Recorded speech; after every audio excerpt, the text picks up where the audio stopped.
यदि आप ज्ञानी हो तो इस दृष्टि से यज्ञ करो, तो तभी मुझे जान पाओगे, मुझसे जुड़ पाओगे। जब अपने सभी विकारों को यानी अंतःकरण के सभी दुर्गुणों को ज्ञान अग्नि में भस्म कर दोगे और भगवान के समर्पित कर दोगे। तो भगवान ने पहला शब्द कहा, तू जो कौनते करता है यज्ञ।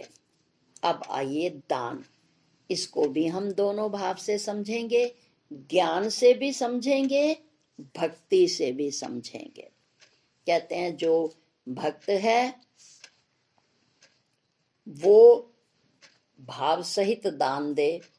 पहले देखिए, दान सामान्य रूप में हम समझें कि दान किस किस स्थान पर दिया हुआ सार्थक होता है। कहते हैं पहला दान जो देवघर हैं, चाहे वो मंदिर हो, चाहे वो गुरुद्वारे हों, जो भी देवघर हों, उनमें दिया गया दान सार्थक होता है। क्योंकि मंदिर में जितनी व्यवस्थाएं होती हैं, गुरुद्वारे में जितनी व्यवस्थाएं होती हैं, यदि आने वाले श्रद्धालु अपना जो है उसमें सहभागिता ना करें, तो वो मंदिर, गुरुद्वारे या मस्जिद, जो भी धार्मिक स्थल हैं, उनकी क्रियाएं पूर्णता को प्राप्त नहीं हो सकती। इसलिए वो कहते हैं सबसे पहला दान जिस भी धार्मिक स्थान पर आप जाते हो वहां अवश्य देना चाहिए। दूसरा कहते हैं कि कौन से स्थान पर, तीर्थ पर जा करके, कहते हैं ना कि वे तीर्थ पर स्नान, दान, ध्यान, इन चीजों का महत्व है। संत ये भी कहते हैं जब आप तीर्थ स्थान पर जाते हो, केवल स्नान से कुछ नहीं होता। जैसे अक्सर मूड बन जाता है, चलो जी आज हरिद्वार चलें, अपने एंटरटेनमेंट के लिए चले गए, नहाए, खाए, पियाए, एंजॉय कराए। पर वो कहते हैं ये तीर्थ स्थान पर जाना बिल्कुल भी सार्थक नहीं होता। जब भी किसी तीर्थ स्थान पर जाओ, पहले स्नान, फिर दान, फिर ध्यान। और ये तो हमें पता है कि हम लोग स्नान करने के बाद दोने खरीद लेते हैं, पूड़ियों के, जलेबियों के, बहुत सारे लोग खरीदते हैं ना। नहाने के बाद बराबर बैठे होते हैं ले करके, और हम उनसे लेते हैं, और ब्राह्मण को या जो वहां पर भिक्षुक गण बैठे होते हैं, हम उनको वहां से खरीद कर देते चले जाते हैं। ये दो काम तो हम अक्सर कर लेते हैं। आजकल तो सिर्फ हम पिकनिक के रूप में जाते हैं, बस गए, नहाया, खाया, पिया, जो भी वहां स्थल हैं देखने योग्य उनको देखा और आ गया, और कह दिया हम तो हरिद्वार गए थे। ये हरि के द्वार पर हम नहीं गए, हम वैसे ही गए जैसे हम किसी और स्थान पर घूमने जाते हैं। यदि वास्तव में हम गए हैं, हमारा जाना तब सार्थक होगा जब हम कुछ दान करके आए। केवल वो वस्तु का, या हमने 15-20 रुपए का एक ले लिया दोना और उसको दे दिया, वो भी दान नहीं होता। तो वो कहते हैं कि जिस जिस तीर्थ स्थान पर देश काल के अनुसार जो भी जरूरत हो उसको वहां देना दान होता है। और तीसरा, दो काम भी हम बहुत लोग कर लेते हैं, पर तीसरा काम तो कोई कोई विरला करता है। कुछ लोग वहां किनारों पर बैठे होते हैं जो ध्यान करते हैं।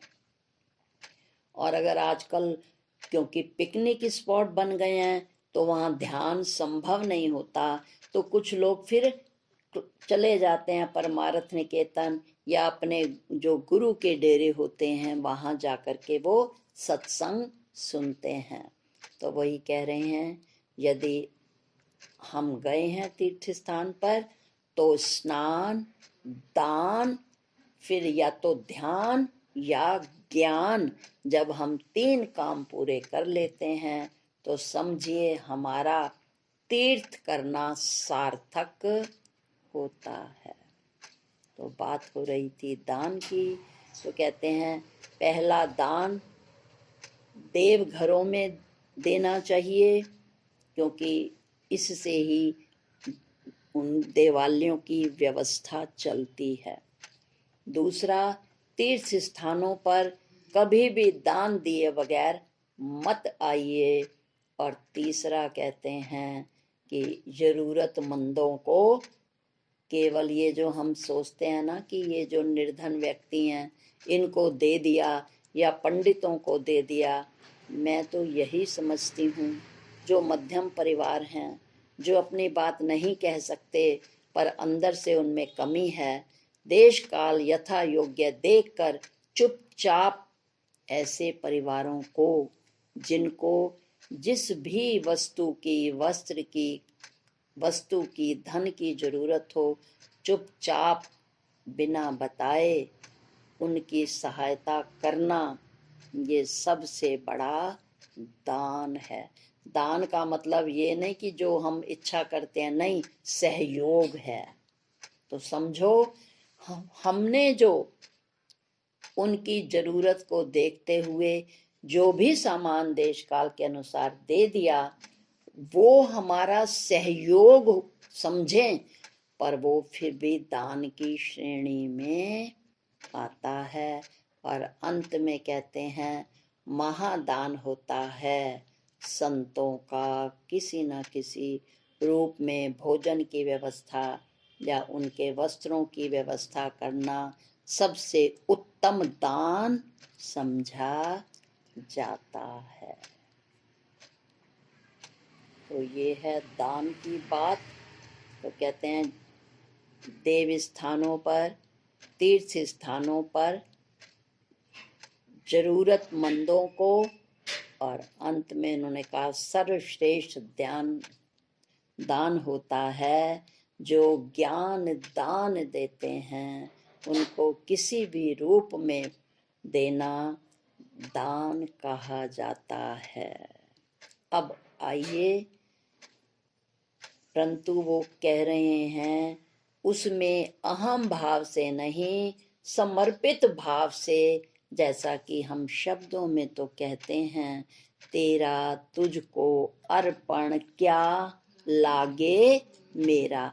हम ये जिह्वा से तो कहते हैं, पर कहते हैं भावना से नहीं कहते। तो कहते हैं जिह्वा से कहें ना कहें, पर मन में भाव लेकर कहें कि यदि हम देवालयों में या तीर्थ स्थान में देते हैं तो, या निर्धनों को देते हैं, तो यही कहें कि तेरा तुझको अर्पण क्या लागे मेरा। देखिए किस तरह से वो हमें ज्ञान के साथ साथ व्यवहार भी सिखा रहे हैं।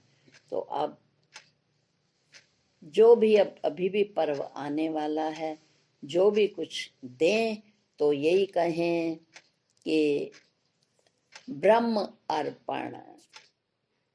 मैंने इसको इतना दिया, मैंने अपने रिश्तेदारों में जैसे कहीं इन लॉज में देते हैं और फिर बता देते हैं, तो वास्तव में ये एक की बात नहीं है, इस समेत सबकी बात है कि जब हम ऐसा किसी को देते हैं तो वो दिखाया गया या बताया गया दान बिल्कुल शून्य का होता है।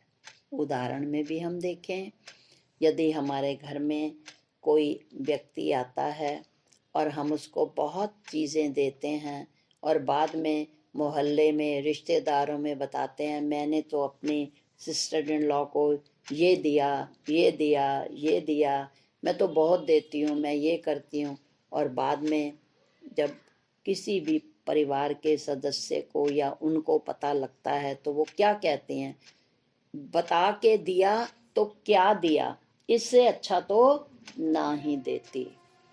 तो इसलिए वो कह रहे हैं जो भी दो, हमारे बीजी महाराज भी कहते थे कि दायां हाथ दे तो बाएं हाथ को भी पता ना लगे, और ऐसे हमारे पूर्वजों के भी कथन हैं। तो ये भी हमें प्रैक्टिकल करना है। वो तो हम करेंगे ही, जो भगवान बता रहे हैं वो तो ज्ञान क्षेत्र में करेंगे, और व्यवहारिक क्षेत्र में जब भी हम किसी को दें तो सुना करके या बताकर या दिखाकर ना दें, चुपचाप दें। जैसे हम अपने छोटे बच्चे को किसी के सामने ना तो खिलाते हैं ना किसी को बताते हैं।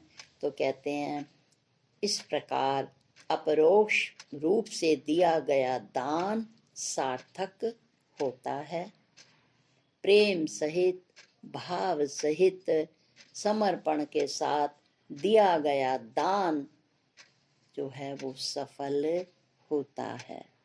तो ये हुई व्यवहारिक दान की बात। आइए अब ज्ञान क्षेत्र में भगवान क्या कह रहे हैं कि सच्चा दान क्या है। हम सब बहुत शुरू की ही कक्षा में ये 5 भूतों और तत्वों के बारे में हम पढ़ चुके हैं, और ये प्राथमिक ही शिक्षा है, ज्ञान का पहला ही सोपान है, जिसमें बताया गया कि हमारी 5 ज्ञान इंद्रियां हैं, 5 कर्म इंद्रियां हैं। इन सब के देवता भी हमें बताए गए थे। किस तत्व से कौन सी इंद्रिय बनी है ये भी बताया गया था, और वो इंद्रिय क्या काम करती है। तो ये त्रिपुटी हमें बताई गई थी कि जैसे कान हैं ये आकाश तत्व से बने हैं, दिग्पाल इनका देवता है, और इनका काम क्या है, श्रवण करना। तो आपको याद होगा, इसी तरह जब आँख की बात बताई गई थी कि ये अग्नि तत्व की बनी है, सूर्य इनके देवता हैं, और देखना इसका धर्म है, इनका काम कर्म है देखना। तो ये सब आपको याद ही होगा। तो वो कह रहे हैं कि ये सब तत्वों से बनी हैं, और इन सब के देवता हैं जो इन्हें कमांड करते हैं।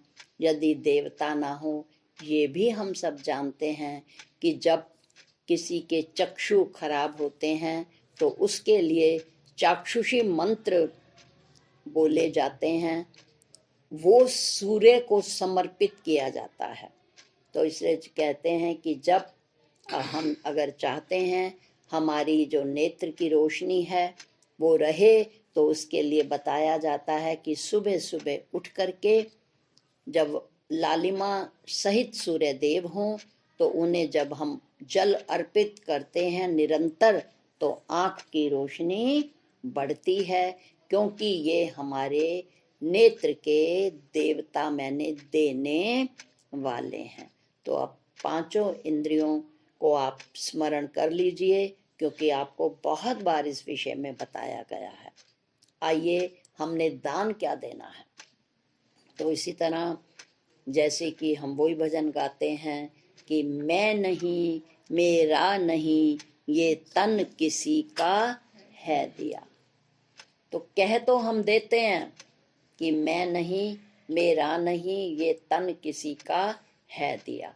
कैसे ये मैं नहीं, ये आपको पता ही दिया गया था, और अब 2 इंद्रियों के द्वारा पुनः आपको उदाहरण देकर समझा दिया गया है कि ये आँख मैं नहीं, ये आँख अग्नि की है, सूर्य इसके देवता हैं, तो ये मैं नहीं हूँ।